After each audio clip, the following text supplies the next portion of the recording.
Hello, my subjects, and welcome back to my channel. How's it going? So today,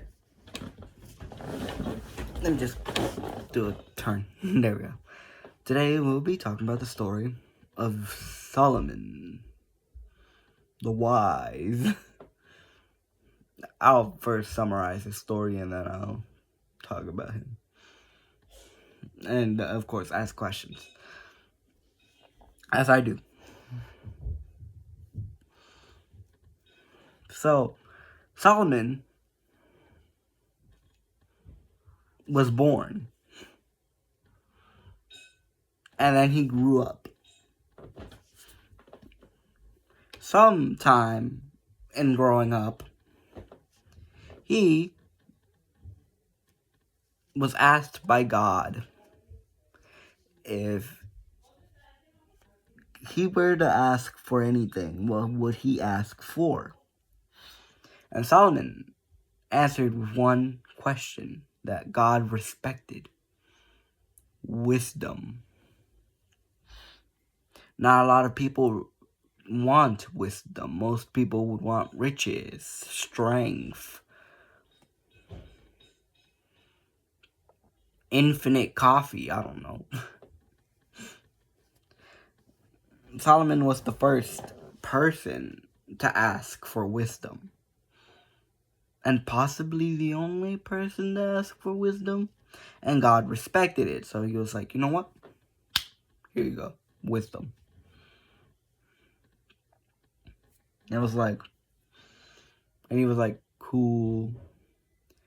Time passes.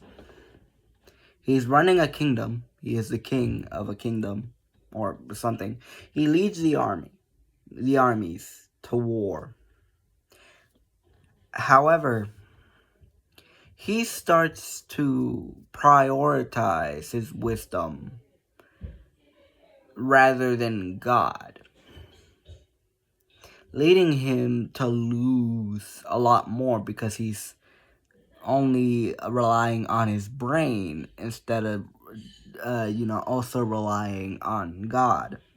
And God didn't like that, of course, because he gave Solomon his wisdom. For someone so wise, everything he did and everything he attributed to was,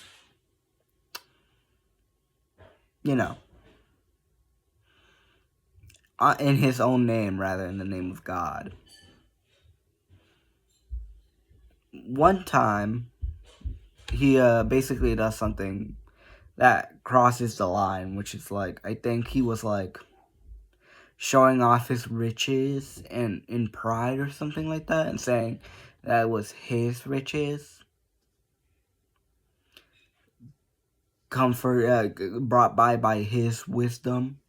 God was like, no.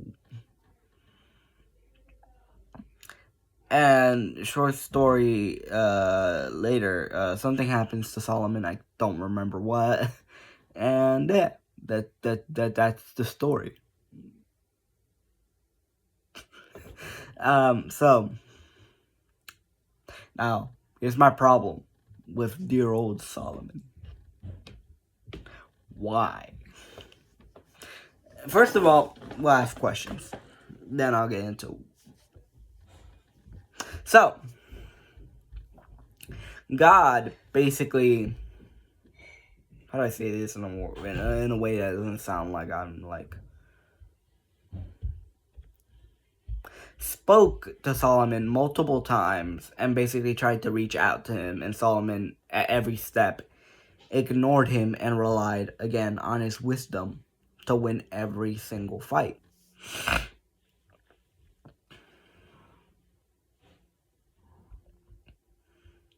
He would rely on numbers rather than, rely on God. And then God be like, send in one person. So I'm just like, no. Sure, that worked beforehand, but no. Sure, you gave me this wisdom, but you know what? I do things my way. Someone so wise, you made the dumbest choice. And now here's my questions, right? So, from what I've heard, obviously I haven't read the Bible. I don't have a Bible with me. How am I supposed to, So I can't fact check this, but Solomon had many wives, a lot of them. Now, God never, at least from what I remember, never really, what's the word? Was against that, And to be fair, this is the Old Testament. This wasn't the Old Testament, so maybe, something changed between the New Testament and Old Testament, where God was like, you know what? Y'all can't have multiple wives. And, just left. Or that was, something he did as Jesus. I don't know. But somewhere in the Old Testament, having multiple wives or spouses wasn't necessarily seen as a bad thing, which does bring me to question, when was it seen as a bad thing? Because from what I've read and from what I've heard, things like what's called polycules are seen like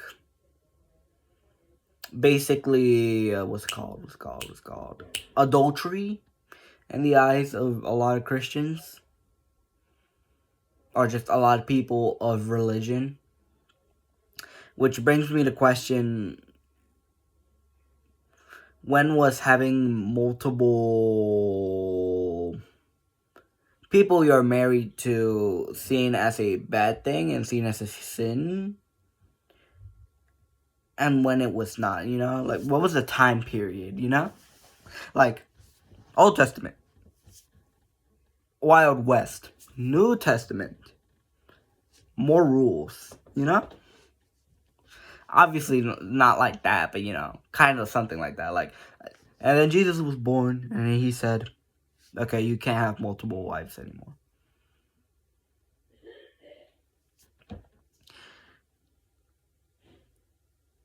Because, again, a lot of things talked about in the Old Testament and in the New Testament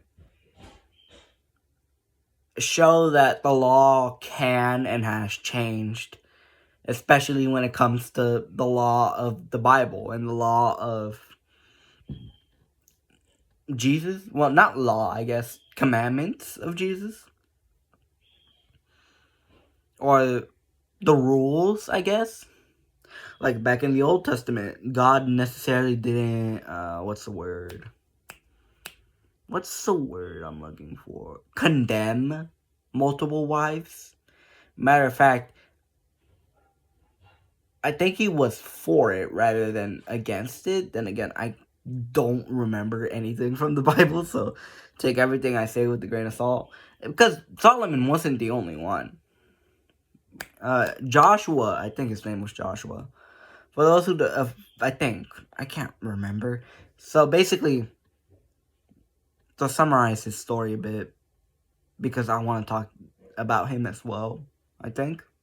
He basically went to a guy, saw his daughter, and was like, I want to marry her. And the guy was like, okay, work for me for 1 year.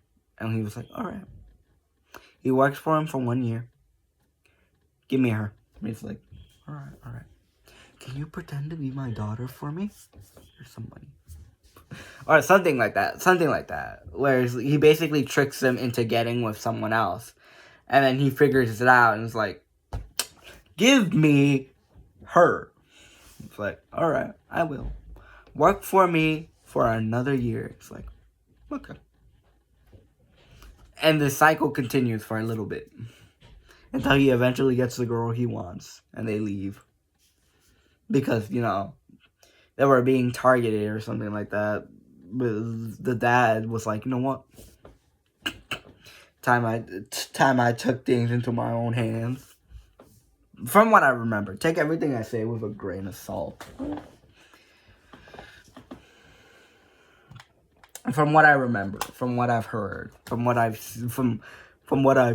No, I haven't seen. But you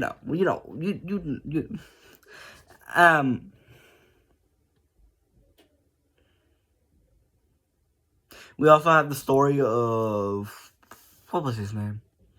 I think, Abraham, where he's like, I want to have a son. I think it was Abraham. Was it Abraham? I can't remember. I think. Then again, I don't remember. It was someone else. Someone in the Bible is like, I want to have a son. But my wife is incapable of having a son. And the wife is like, you know what? You should get with our maid. And he's like, that's a good idea. And then the wife gets jealous and it's like, that, gets ready to put her to sleep. And of course, put the maid to sleep and her son. Yeah, son. Because, it was successful. And God was like, maid, run away with your son by the name of, I think it was Ismail, something like that. He was named after one of the archangels. I remember that much. He was named after one of the archangels. I just don't know which one. It wasn't Michael. It wasn't Gabriel. It started with an I think. Then again, I could be completely wrong. Or an A. It could also be A, for all I know.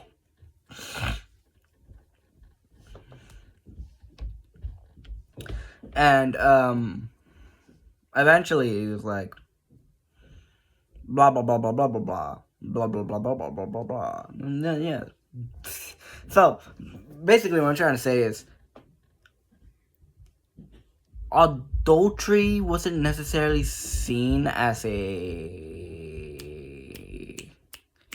wasn't as condemned much in the Old Testament as it is now in the New Testament.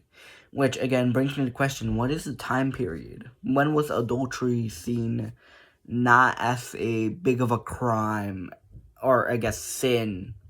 Because, again, some of God's most loyal followers, even Solomon, I wouldn't consider him that loyal, but, he was somewhat loyal. Even Solomon, Abraham, possibly, if I remember that story correctly. And the guy who, had multiple wives because, he couldn't get the girl that he wanted until, he eventually did.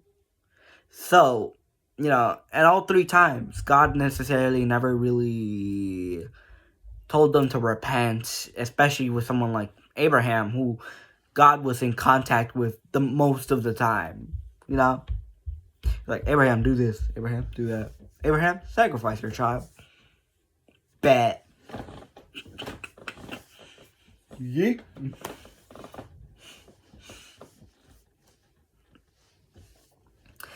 And,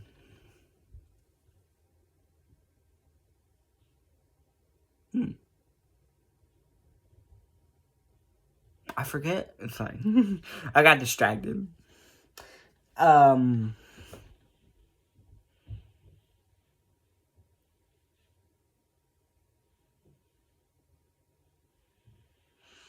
Is there anything else that I'm just forgetting about the story? Solomon, again, was never really condemned for having. So, which brings me to the question of, when was it seen as when was it a sin, and when was it a, from the timeline, of course, of the Bible. Now, before someone says it wasn't necessarily adultery, yes it was. Solomon had at least 500 wives. Let me say that again. 500. Not 5. Not 50. 500. Sorry. I don't mean to scream at you. It's just, that's crazy to me. And never once was God like, stop. No more. Stop it. And it was, in fact, adultery. Multiple wives or not, it was still adultery. I think the idea of you need to have one wife makes sense. Because then when you have multiple wives, it's like, well, now that's adulterous. You see? You see. You see, right?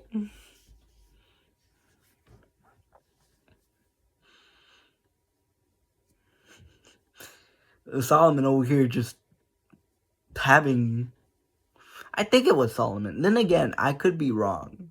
But it was Solomon. No, it 100% was Solomon. It sounds like something he'd do. Yeah, no, but that was the story of Solomon. I hope y'all enjoyed. I'm sorry for screaming at you. You know, it's just, I find it very strange that the guy had 500 wives. 100.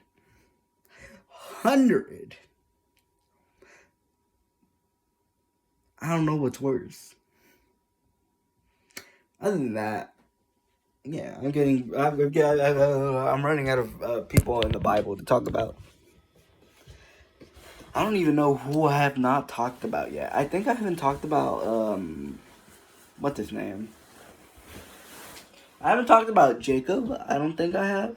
I talked about him a little bit in Abraham's story. To be fair, though, his story is very short. Even if I, like, were to not summarize it and, you know, pick up a Bible and be like, okay, you know what?